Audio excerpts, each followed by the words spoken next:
का कुछ fix charge, कुछ मिनिमम चार्ज देना ही होता है, वो होता है मिनिमम। इसके बाद आता है दोस्तों एक यूएम, वहाँ लिखा होता है यूएम का मतलब होता है अनमीटर्ड। इसका मतलब कि मीटर आपके यहाँ नहीं लगा है। कई बार ऐसा होता है कि बिजली विभाग में लापरवाही के चलते वो आपको तार से कनेक्शन तो दे देते हैं, परंतु आपको जो है मीटर से बिल, आपका मीटर नहीं इंस्टॉल करते हैं। इससे क्या समस्या होती है कि आपका जो बिल बनता है, कई बार देखिए छब दोस्तों, विडंबना ये होती है कि कंज्यूमर सोचता है कि हमारा जो है मीटर लगा नहीं है तो इसमें फिक्स करके आएगा, मतलब हमारा बिल कम लगेगा। लेकिन ऐसा नहीं है दोस्तों।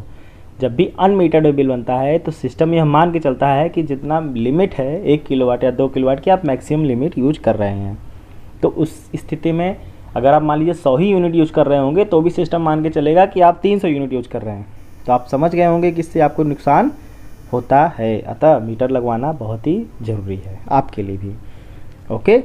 और एक होता है ASS का मतलब होता है असेसमेंट। अगर ये होता है कि मीटर आपका डिफेक्टिव मिलता है, ठीक है, तो आपका असेसमेंट बेसिस पर, असेसमेंट मतलब कि आपके यहाँ मुआयना कर देखा जाता है कि कितना आपका चार्ज है, उस हिसाब से आपका बिल बनाया जाता है, तब वो असेसमेंट बेसिस पे बिल बनता है। ये ASS बहुत कम देखने को मिलता है, आपको ऊपर वाले बिल बेसिस अमूमन देखने को मिले होंगे। आई होप कि आपको ये समझ में आ गया होगा। चलिए वापस चलते हैं। तो हम लोग कहाँ थे? मीटर स्टेटस पर, ठीक है। अब देखिए इसके नीचे आता है प्रीवियस रीडिंग डेट। ये देखिए लिखा प्रीवियस रीडिंग डेट, मतलब इसके पहले मीटर कब पढ़ा गया था। और तो 31 जनवरी को पढ़ा था, उसके बाद 22, उसके बाद अगली डेट को, मतलब जो पढ़ा गया वो उसके अगली डेट आज हमने पढ़ा है। मान लीजिए आज अगर बिल बनाते हैं तो आज की डेट उसमें पड़ेगी ना अब ठीक है। और PRST मतलब प्रेजेंट किलोवाट आवर, और KVAH मतलब प्रेजेंट में जो जितनी यूनिट हुई है वो आपकी सबसे ऊपर लिखी रहती है, जो कि 3251 है। और PRB मतलब प्रीवियस, इसके पहले वाली 3229, मतलब उसके पहले 3239 थी और बाद में 3251 यूनिट हो गई। कंज्यूम यूनिट देखिए उसी के नीचे लिख गया, जो दोनों का डिफरेंस होगा वो यहाँ आ जाएगा। कंज्यूम यूनिट मतलब 12 यूनिट आपने खर्च किया है, ठीक है। मीटर चेंज अगर हुआ होगा तो यहाँ लिख के आ जाता है। टोटल बिल यूनिट कितना आपने टोटल किया है, 12 यूनिट का बिल आपका बना। समझ गए ना। अब देखिए नीचे अब आते पते की बात। ये देखिए क्या लिखा, रिकॉर्डेड डिमांड। क्या होता है कि अगर आपने कनेक्शन लिया है 1 किलोवाट या 2 किलोवाट, मान लीजिए 1 किलोवाट के कनेक्शन में आपने लिया है लेकिन आपकी खपत 1.5 किलोवाट की है, ठीक है, तो ये वो डिमांड यहाँ पे रिकॉर्ड कर लेता है, यहाँ 1.5 लिखकर आ जाएगा। इससे विभाग को पता चलता है कि आप जो है कनेक्शन तो 1 किलोवाट के लिए हैं लेकिन कंज्यूम कितना कर रहे हैं, 1.5 किलोवाट कर रहे हैं। तो इसके लिए जो है आपको एक्स्ट्रा चार्ज देना पड़ता है। अगर 3 या 4 महीने कंटिन्यू आपने कर लिया तो विभाग आपका लोड ऑटोमेटिक बढ़ा देता है, ठीक है। और लोड बढ़ाने पर क्या होता है मैं आपको आगे बताता हूँ।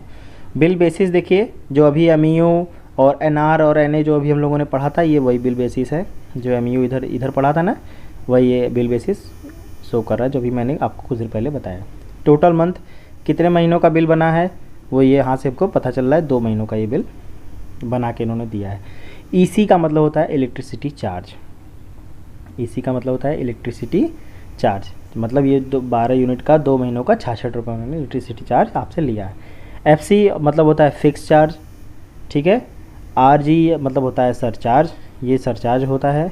और RG मतलब रेगुलेटरी चार्ज होता है।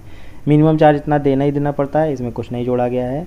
और डिमांड अगर आपका, जैसे मैंने बताया अभी कि अगर ये डिमांड 1 किलोवाट का चूँकि बिल है ये, और यहाँ अगर 2 किलोवाट हो गया होता है तो डिमांड चार्ज और पेनल्टी यहाँ पर ऐड होता।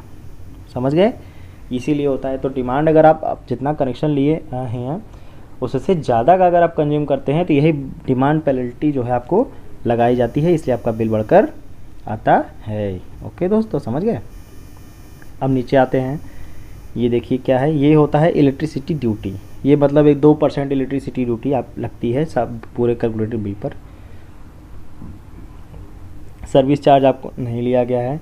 NR क्रेडिट होता है। NR क्रेडिट मतलब जैसे क्या होता है, NR मतलब होता है नो रीडिंग क्रेडिट, मतलब पुराने में कभी ऐसा हुआ होगा कि आपने कुछ बिल जो है ज़्यादा जमा कर दिया होगा, ठीक है।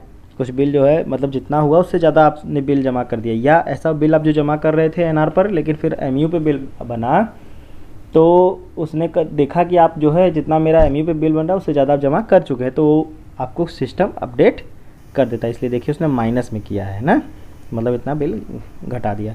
अगर कुछ इंस्टॉलमेंट अगर आप बना लेंगे, कभी कभी स्कीम आती रहती है, इंस्टॉलमेंट बनाएंगे तो इंस्टॉलमेंट अमाउंट यहाँ शो करेगा, मिसलेनियस क्रेडिट मिसलेनियस डेबिट यहाँ शो करते हैं, और करेंट अमाउंट यहाँ पर 571 रुपये आपको देने हैं, ठीक है। और प्रीवियस ये होता है कि अगर आपका बिल पुराने से कहीं बाकी है, यहाँ पर लिखा होता है प्रीवियस LPS और एरियर, यहाँ पर लिखकर आपका आता है कि बिल आपका पहले से अगर बाकी है, ठीक है दोस्तों। प्रीवियस एरियर ये सब जो है डिमांड टोटल मतलब इन्हीं पे कैलकुलेट होकर ही आपका फाइनल अमाउंट पेबल बनता है, इतना 21,281 रुपये आपका जो है टोटल बिल बनकर आया है। ये तो अमाउंट पेबल आपको यहाँ पता चलता है कि इतना टोटल मेरा बिल बना है।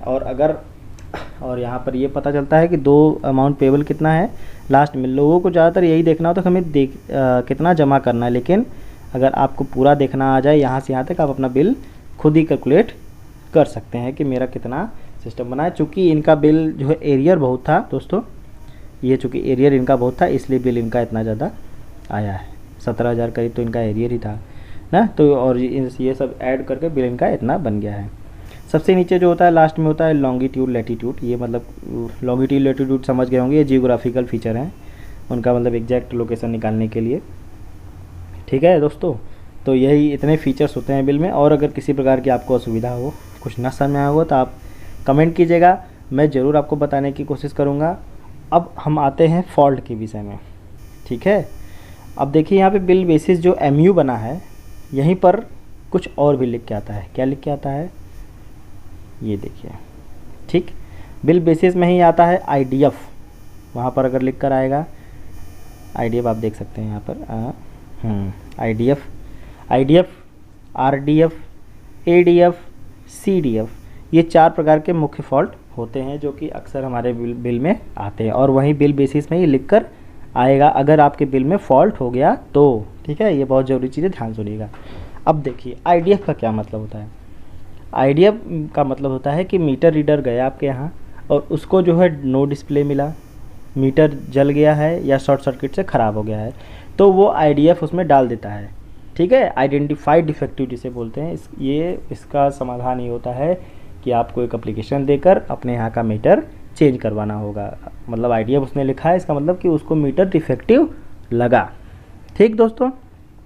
दूसरा आप देखिए RDF का मतलब समझ सकते हैं आपको, ये क्या हो, रीडिंग डिफेक्टिव हो। रीडिंग डिफेक्टिव क्या होता है कि कभी कभार ऐसा होता है कि पिछले महीने मेरा बिल यूनिट था 2400 ना, इस महीने में वो रीडर गया उसने डाल दिया 2200, तो ऐसा तो पॉसिबल नहीं है, घट तो सकता नहीं है।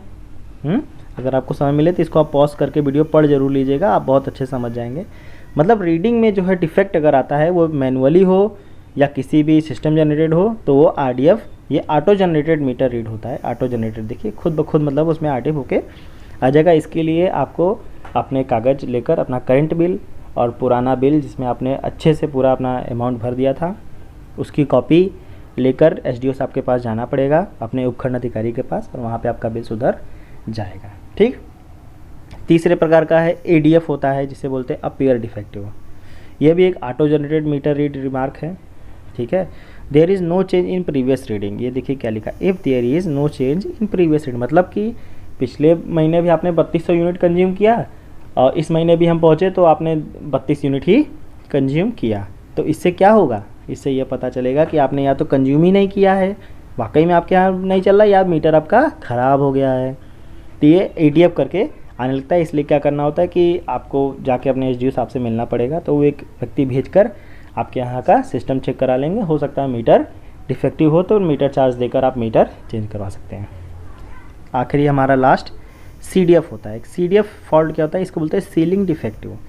सीलिंग डिफेक्टिव क्या होता है कि हर मीटर पर सिस्टम द्वारा, सॉफ्टवेयर द्वारा 800 kilowatt per unit per month, 800 unit पर किलोवाट पर मंथ, मतलब 1 किलोवाट के कनेक्शन पर 800 यूनिट का सीलिंग लगा होता है। सीलिंग मतलब होता है सीमा, मतलब 800 यूनिट से ज़्यादा कंज्यूमर कंज्यूम नहीं कर सकता, यह हम मान के चलते हैं। अब क्या होगा कि किसी भी समस्या की वजह से, चाहे वो मीटर फॉल्ट हो या आपने सच में किसी महीने बहुत ज़्यादा चला ही लिया, तो वहाँ पे CDF आता है। इससे आपका बिल बहुत ज़्यादा हाई आ जाता है। तो CDF हमेशा होने से बचें। इसके लिए यह समस्या है, अगर मान लीजिए आपके यहाँ आपने सही से बिल्कुल चलाया है लेकिन आपके में CDF होके आता है, बिल बेसिस में लिखा होता है, तो आप समझ जाइए कि इसे आपके मीटर में फ़ॉल्ट हो गया है, आपके बिल में फ़ॉल्ट हो गया है। तो आप अपना पुराना जहाँ तक आपका बिल सही आ रहा था वहाँ तक का बिल लेकर जाइए और करंट में CDF वाला बिल लेकर जाइए और अपने यहाँ जेई साहब से या अपने एरिया के SDO से मिलकर अपना सोल्यूशन करा लीजिए। ठीक है दोस्तों, तो चलिए इतनी जानकारी थी मेरे पास। और जानकारी अगर आपको चाहिए तो आप कमेंट ज़रूर कीजिएगा। मुझे मौका लगेगा तो मैं कोशिश करूँगा कि हर किसी का रिप्लाई दे पाऊँ। इसी के साथ मुझे जो भी गलतियाँ हुई उसके लिए क्षमा करना, और हो सके अगर मेरा प्रयास अच्छा लगा तो सब्सक्राइब और लाइक ज़रूर कीजिएगा।